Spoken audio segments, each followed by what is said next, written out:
Roberts is recognized for 5 minutes. I thank you, Mr. Chairman, and I will try to keep my tone down. And I thank Secretary Bessent for your testimony. I, sir, am going to try to stick to the actual title of this hearing and why we're supposed to be here today, which is the state of the international financial system. So here we go. Mr. Secretary, under the Biden administration, Congress required Treasury to determine whether any Chinese financial institutions were engaged in oil purchases from Iran, no matter how small or how large the transaction. This determination would subject these Chinese entities to secondary sanctions, sir. And just last week, the president himself ordered such sanctions for any purchase of Iranian oil, which helps, obviously, the Ayatollah finance terrorism around the world. Mr. Secretary, can you describe how, well, I think we all know how Iran uses oil sales to fund its proxies, including Hamas, Hezbollah, the Houthis in Yemen, to the extent that there's any Yemen left. Treasury is now over half a year late with its statutory determination on Chinese buyers of Iranian oil. And I have 3 questions, sir, related to missing this deadline. The first is, why has it not been submitted to Congress? Had the previous administration done anything to prepare this determination? And third, when can Congress expect to receive it? To all 3 of those, I will have my staff get back to you on that.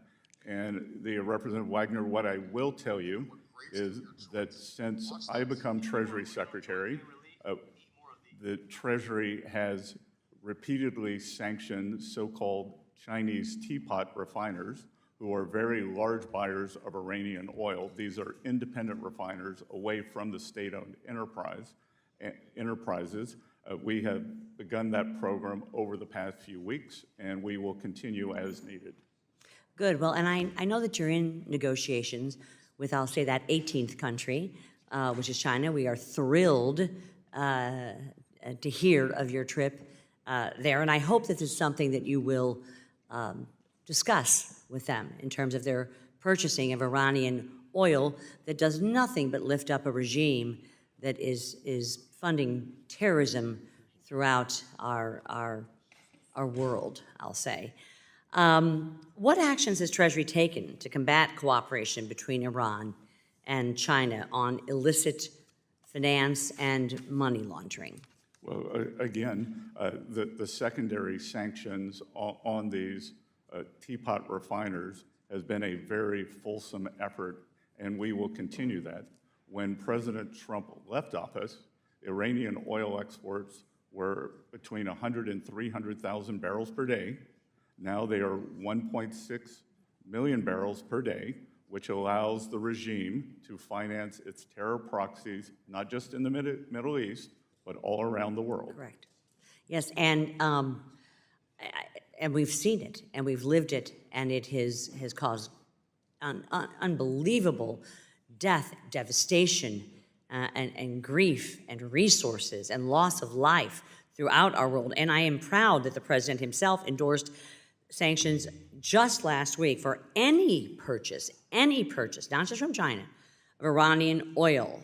So I hope that we can get a report on what's been happening with